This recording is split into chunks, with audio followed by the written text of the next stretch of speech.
Hello. Ako ay nagbabalik. Hello everyone. Good afternoon, hapon. Maaga tayo nag-record ngayon. Ito, nagbabalik ang inyong kabaro, Charis. Si Colwings ulit nagbabalik para sa isa pang panibagong vlog. Wala lang, kwentuhan lang tayo ulit kung ano mga nangyari for the past few days sa atin. Kailan ba yung last upload ko? It was Monday, Tuesday, something like that. Yun yung huling upload ko. And tayo ay nagbabalik para sa panibagong update. Panibagong update for everyone again. So yeah, tayo ay sabi ko nga, ang series, hindi naman to series, pero more on storytelling of what I am experiencing as an irregular student na kakagraduate lang na naghahanap ng trabaho ngayong 2025. So, for everyone na manonood pa lang dito sa ating mga videos, ako ay isang um, newly graduate or kakatapos ko lang mag-aral sa aking kurso na Information Systems na nagme-major or nag-specialize sa Business Analytics.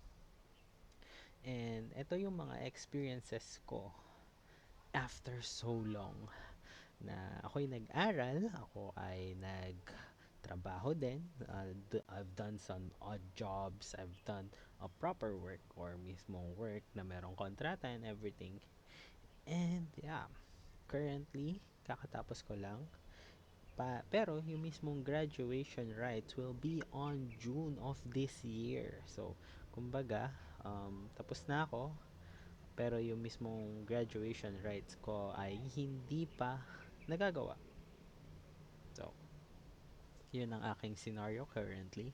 So, currently, naghahanap ako ng work na mag-fit sa aking um, experience at yung mga gusto kong matutunan. Siyempre, gusto ko rin ma-practice kung ano yung tinapos ko kasi it took me around 12 years to 13 years, I guess, to finish my degree. Wow, mas malupit ka pa sa doktor.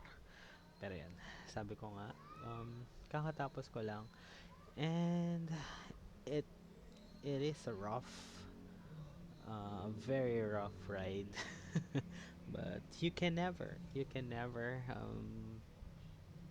expect things naman. So, sabi nga nila, expect the unexpected. So, hindi natin maiiwasan. May mga pangyayari na mga ganyan.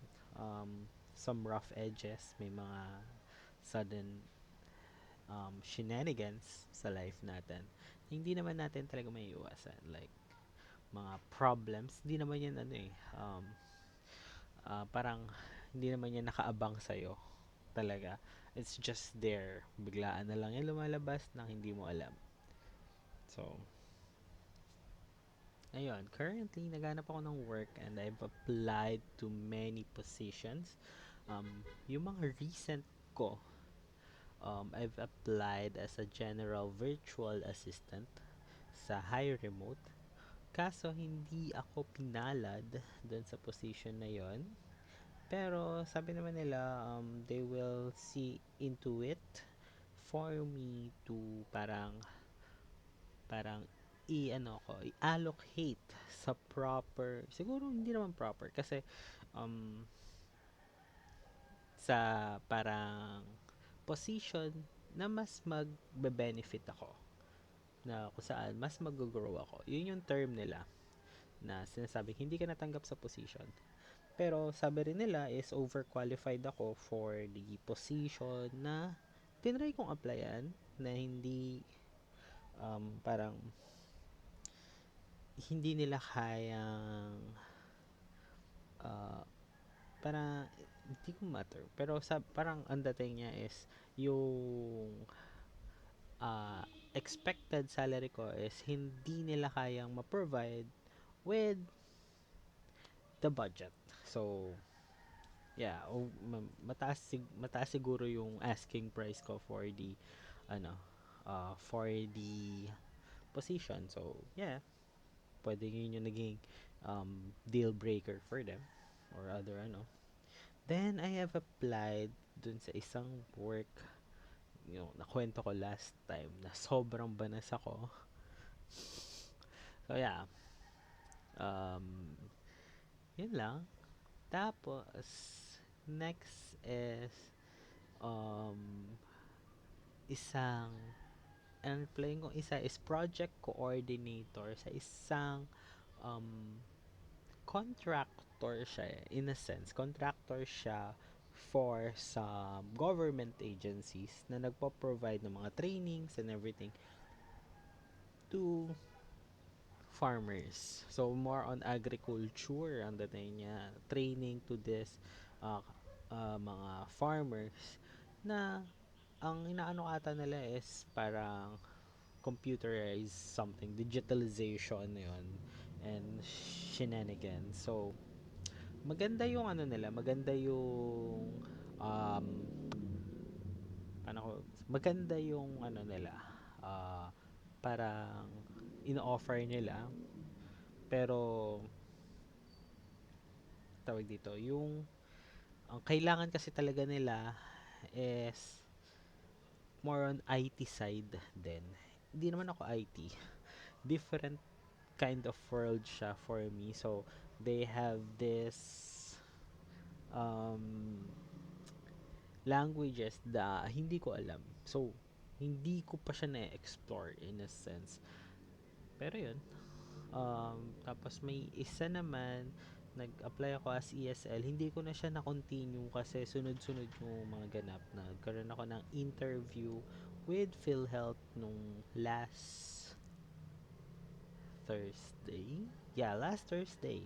Karoon ako ng interview last Thursday pero kasi yung susunod na training was a Thursday 1 p.m. 1:30 yung mismong ano ko mismong interview ko. So, hindi na ako naka-attend doon. Gusto ko pa naman sana talaga siya, yung ESL na yon. Ang ganda eh. Ang ganda nung, ano, ang ganda nung offer nila. They are close knitted dun sa mga tinitrain nila. And welcoming. Sobrang welcoming. Sobrang professional nung training nila. Sobrang professional ng mga kausap mo. Ang ayoko lang for this one, this company, um, yung if you're going to send them a message, PM, hindi nila i-acknowledge na na-receive nila yung message mo, and then they will just send another message na regarding with the trainings and everything.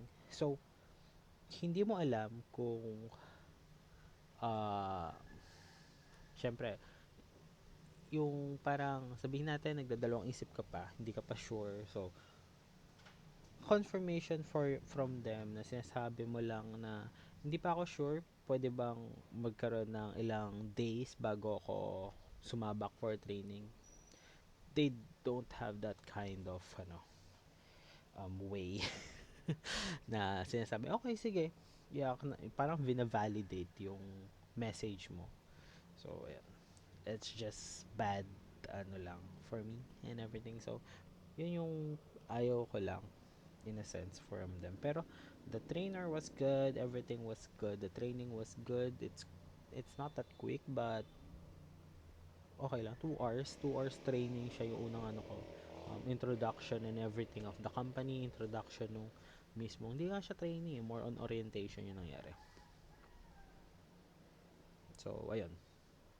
Then, after that, hindi na ako naka-attend ng Friday, hindi rin ako naka-attend ng Thursday. Kasi, nung Friday naman, naghatid ako sa aking girlfriend sa hospital kasi kailangan niya magpalinis ng portacut. Yung parang, ano yun eh, mm, meron kasing nagkaroon ng cancer yung girlfriend ko and yung for them to um, i-ano yung chemo, yung gamot, yung chemo, is parang ilalagyan ka dito ng uh, tube, flexible tube, na nakadirekta sa vein mo. and everything. Tapos doon nila i-insert yung gamot, yung tutusok nila na ano, para diretso sa vein mo and everything. So, ayun. Kailangan kasing nililinis yan and para hindi siya magkaroon ng infection or anything uh, para bad to that. Kasi, syempre, it's a foreign object. Your body will tend to, tanggalin yan. Um, they will parang magkakaroon siya ng interaction with your immune system. Parang ganun yung ano, yun yung ano niyan. So, kailangan mong linisin talaga yan. Matanggal lahat yung mga dumi if ever magkaroon siya ng dumi sa loob. Nasa loob siya. Sa loob siya ng katawan and everything. So, ayun. Hinatid ko siya doon. Um, parang 7 or hindi, 8 kami. 8 kami umalis. Uh, naman, mabilis naman yung biyahe. Ano lang, malubak lang yung daan na dinaanan ko. Hindi ko in-expect na ganun. So, yeah. Nagpunta na kami dati doon. Pero, it was a different route or route. It was a different route na tinake namin, which is yung una, napunta namin doon is sobrang ganda nung sobrang ganda nung view, nung ambience and everything. It's calming. Tapos yung sa dinaanan namin nung kahapon, it's metro. Para ang metro nung dating and nakaka-stress yung drive. Pero ano lang, dami lang kasi talagang kotse. So yeah, yun. Yun yung pinakakapagod. Tapos parang lahat nagmamadali that time nung papunta kami, pati nung paalis, pauwi. Parang lahat ng tao is nagmamadali and they're kinda parang swerving left and right. So yeah, yun yung stress doon.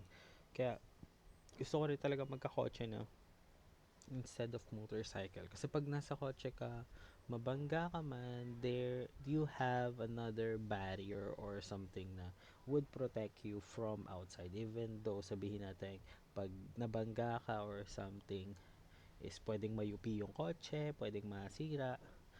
Pero the thing is, with motorcycle, you don't have that kind of luxury. Helmet lang yan or mga knee pad, elbow pad, and then pag nasagi ka na, it's you.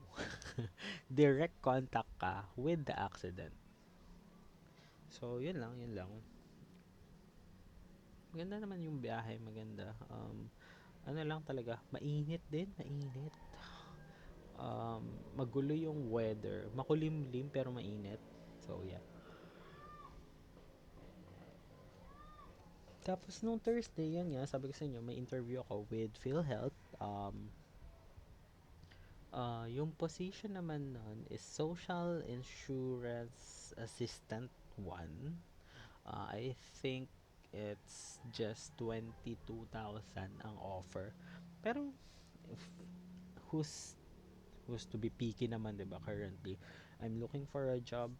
I need that job to pay my bills after paying every bills that I have.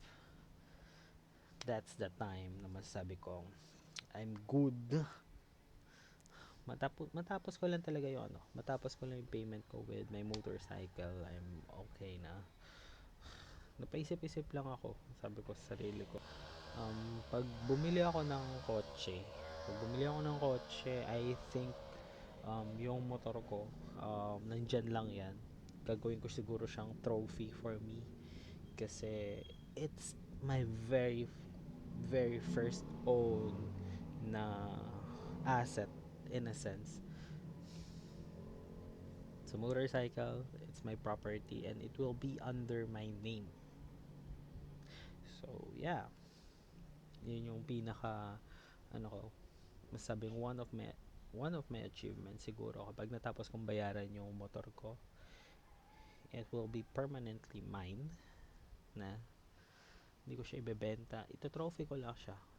Siguro yun yung ko na parang ang dating niya lang sa akin is it's the very first thing na napundar ko with my own sweat and blood. But yeah, yun.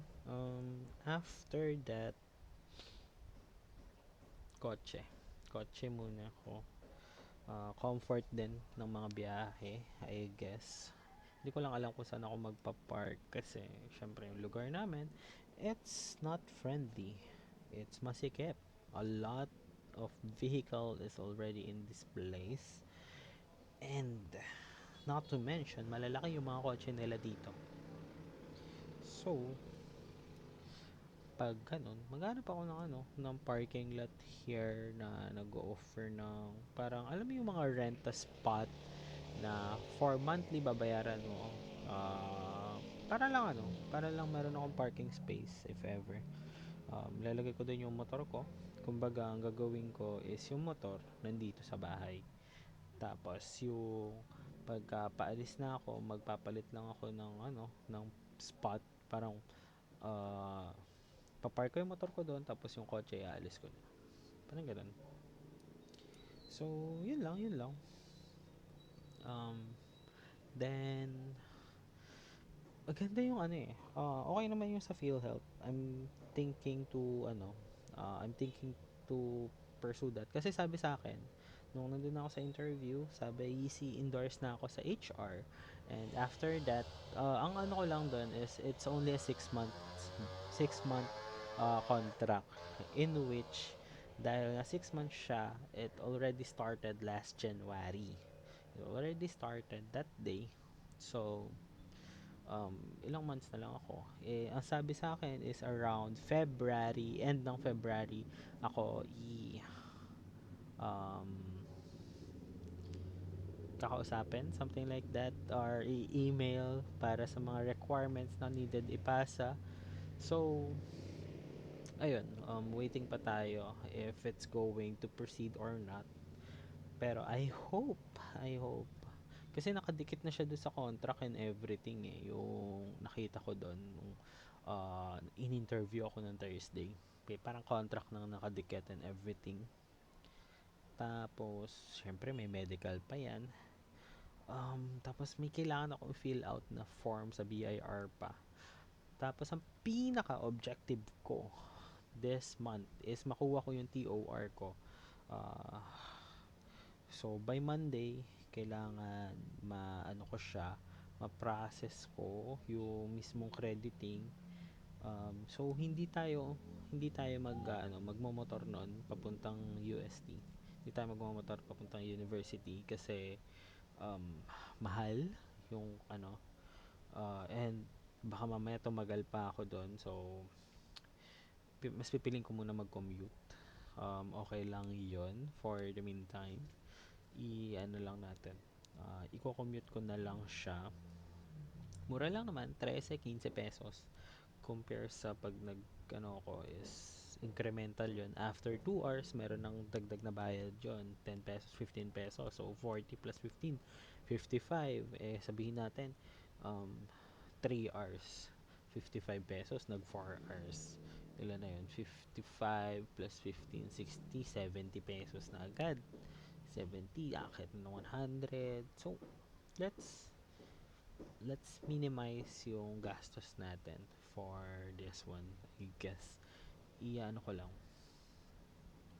Kokontrolin natin yung magagastos natin for this upcoming weeks kasi wala tayong pera.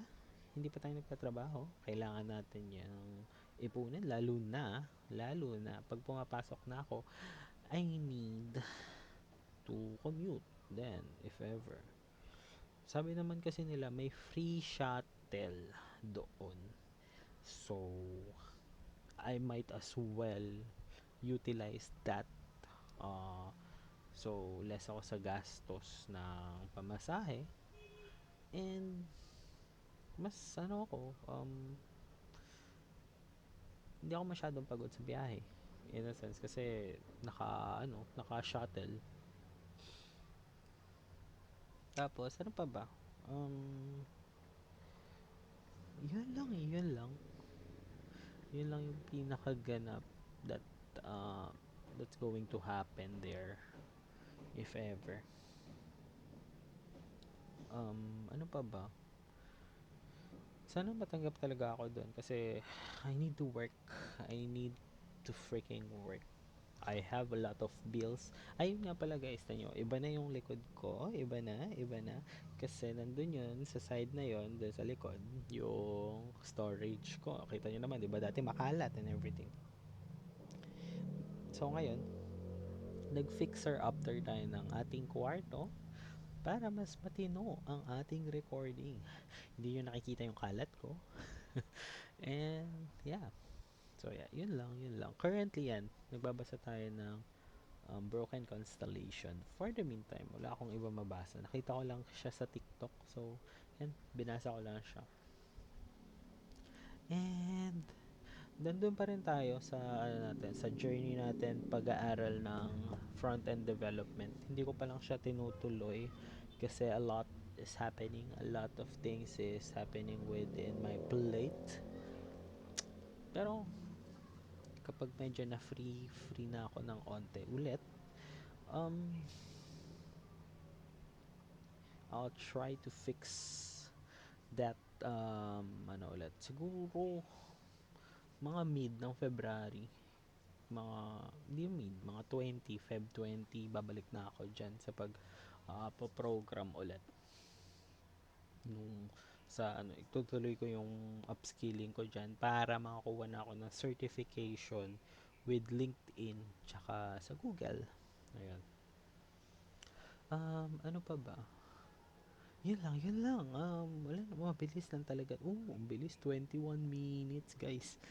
Yun lang naman so far yung mga nangyari na mga kwento ko.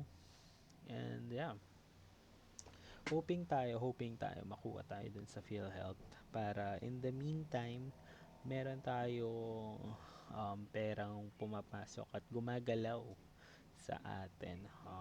So, yung phone ko, eto, makakapaghintay to bago ako bumili ng bago.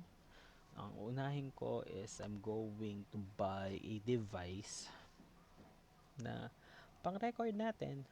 Bibili tayo ng mas matinong PC setup, tapos monitor, plus um, mas maayos na camera.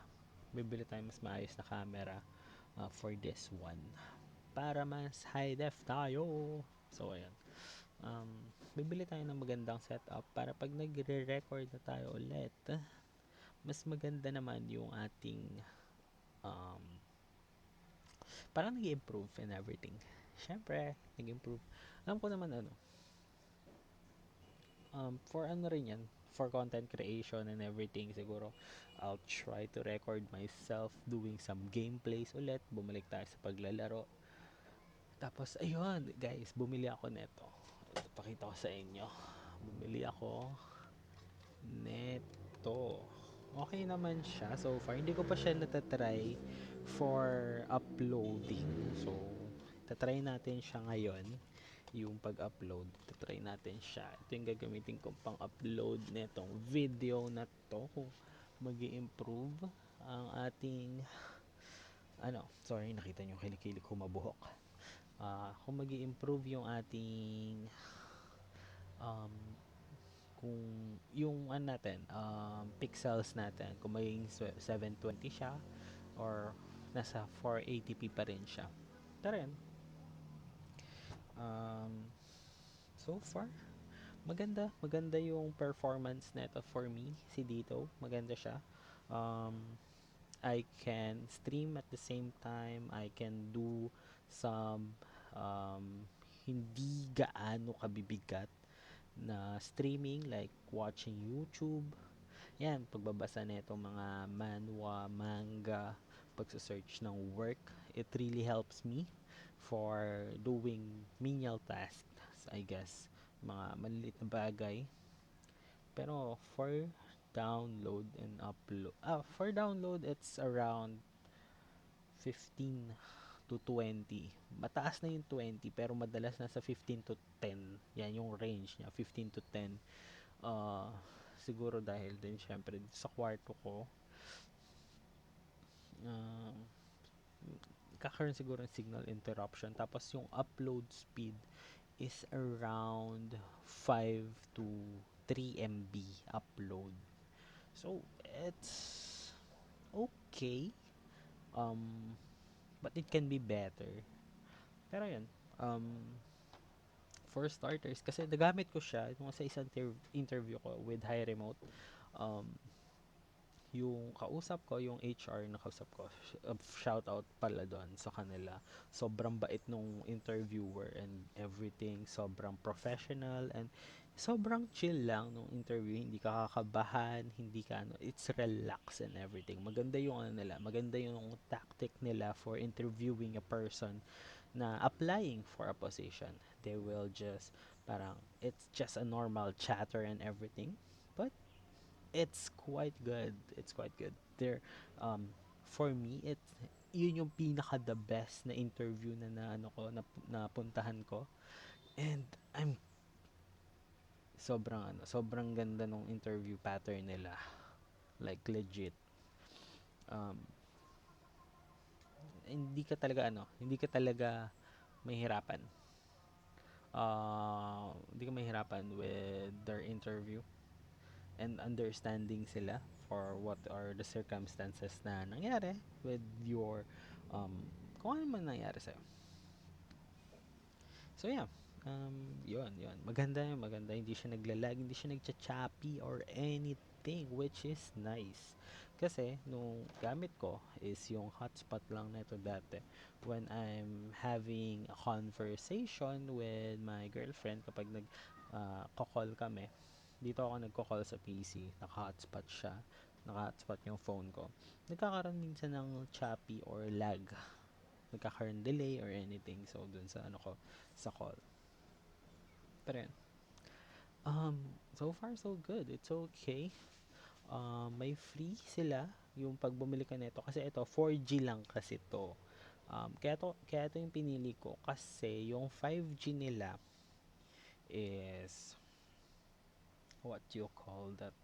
Yung 5G nila is wala silang parang yung mas mura na na load. Kasi ito for 30 gig 30 days na yon. And ano na siya 480 lang, which is okay kasi currently ang consumption ko dito nakuha ko siya no 4 wait lang, um kailan ko ba nakuha to, uh, nakuha ko to nung 4 ata. Inactivate ko yung SIM ko dito is February 4. Tapos 70 gig yung free data for 1 month. And currently, meron pa akong 58.24. So, nakaka 4 days na ako. 10 gig pa lang yung nakakain ko. 4 days, 10 gig pa lang. So, sabihin natin, the usage ko ng data weekly uh, exceeds exceeds 10 gig. So, malaking tipid din sa akin to in a sense. Sabihin natin kung for work ko lang to gagamitin and everything, mas tatagal sa akin mas tatagal sa akin tong load na to. Tong data allocation nito, uh, yeah, mas tatagal siya sa akin. Pero if I'm going to use it for streaming, everything, syempre, mas malaki yung kakainin yan na data. Pero if you're doing casual reading like this, manhwa or manga, madami. Like, streaming ka lang sa Facebook or sa TikTok. Medyo mataas si TikTok kumain ng data. Honestly. Pero, for mga doom scrolling lang dito sa Facebook or Twitter or IG, sobrang tipid niya. Hindi siya ganun kalakas kumain and everything. But yeah, maganda siya. Pero sabi kasi nila, merong mga specific lang na um, tawag dito, may mga specific area kasi na wala pang signal masyado si dito. So, yeah. Obviously, dito, QC, syempre, pa-prioritize nila yan. QC, everything. So, chill tayo dyan. And, yeah, maganda siya, maganda siya. Fast naman yung internet, sabi ko nga sa inyo. Good for, yan, mga video conferencing. It really helps. If you're, parang sabihin natin, if you need the backup device na pang, yan, um, pag may issue yung internet nyo, I can suggest dito. Ito kasi 4G to. 4G pa lang to. What if yung 5G pa yung binili ko? Kaso kasi masyado na siya mataas sa budget ko. It's 1.5. Bibili mo yung device. Tapos, unlimited naman yon. Hindi ko lang alam kung yung unlimited na yon is katulad nung mga dati. You know yung mga unlimited dati, di ba? If you reach a certain percentage or certain gig of consumption per day, babagal na yung connection mo. So, I'm not sure kung ganun yun. So, I'm much more trusted dun sa may parang data allocation sa'yo. Kasi never siyang mauubos. I mean, never siyang magkakaroon ng parang iba-bottleneck ka na nila dahil na-consume mo na yung ganito karaming data. So, yeah. Oh my god, 31 minutes na siya. Pero yan. One of my purchases is this. I'm really, really proud of this purchase for me. Even though, um, parang 600 ko nga lang yan na ano, nakuha. 600 something. 600, 500, something like that. Pero yeah, we'll see what's gonna happen in the past few um, days. Siguro magpo-push out tayo, magpo-push out ng content bago ako magkaroon ng work. Tapos, malapit lang yung biyahe ko from here to doon sa PhilHealth. It's Pasig area kasi, which is, it's good, it's okay. The biyahe is okay naman. Hindi ako nagmamadali, hindi rin ako nahihirapan, hindi ako nasisikapan doon sa biyahe kasi yung daan ko, it's parang likuran na siya. Hindi siya main road yung daan ko. Parang mga back streets yung ano ko, yung dinadaanan ko. So yeah, nice yung biyahe. Then, ano pa ba? Yun lang tayo, yun lang. Um, I think dito ko na i-end yung mismong vlog natin for today. Update lang talaga to, quick update. 33 minutes, hindi na tayo umabot sa um, yeah. Siguro maggagawa rin pala ako ng mga content about cooking. Abangan nyo yan sa channel natin, dito sa ating channel sa YouTube. Baka gumawa ako ng cooking contents. Tingnan natin. Ipe-prepare ko rin kung ano yung mga kailangan ko pa doon. Like, siguro bibili ako nung mga, alam mo yung butane na kalan, yung maliliit lang na kalan, plus a wok, or not a wok, anong tawag doon? Kawali. Um, Parang, alam mo, cast iron yun. Cast iron na pan na mas matino. Or kahit hindi naman cast iron, pang luto lang, pang start lang natin sa content. Tapos mga aesthetically pleasing na utensils plus mga camera lights. May isa na akong um, on order here. Hindi ko pa siya chine-check out. Titingnan natin kung matutuloy ko yung project ko na yun for that one. And I'll keep you posted for that. Siyempre, mahal magluto ng mga ganyan. Ano ko na lang din sa inyo. I-update ko kayo kung anong update natin dyan. So yeah, yun lang ang ating vlog for today. Again, for everyone, kung meron kayo mga comments or suggestion na ating gagawin for our future videos or for future vlogs, ilagay nyo dyan sa comment section natin sa baba. And, ito pala, Ano yung mga experience nyo nung una kayo maghanap ng trabaho? Hmm, hindi naman sa lahat. So, lagay nyo dyan sa comment section kung ano yung mga experiences nyo na-experience nyo while looking for the job that you are into right now, or yung mga dati mo pang experience, ilagay nyo lang dyan. So again, everyone, please like, subscribe, and share this video sa lahat ng pwede nyo ma-share. Gagawin ko na rin kasi, baka i-share ko na rin to sa mga Facebook pages and everything, to increase yung engagement natin sa mga videos natin. And yun guys, hindi pa ako nakapaglagay ulit ng mga background music. So, sobrang dry ng ating mga videos. More on boses ko lang talaga madidinig nyo. Kasi nakailang copyright strike na ako doon. And even though yung mga ginamit ko is, nakasulat is no copyright strike na background music. So, medyo naiskam pa ako doon. So again, thank you for everyone who's watching or listening this me fast and quick vlog or podcast. Kung ano man siya, hindi ko siya alam kung ano, pero ayan, thank you sa pakikinig sa aking rant. Thank you sa pakikinig sa aking mga experiences na nangyayari. So again, everyone, I hope you have a very nice week and a very nice day ahead of you. Again, thank you guys. Thank you guys. And Call Wings signing off. Bye guys. Thank you. Thank you.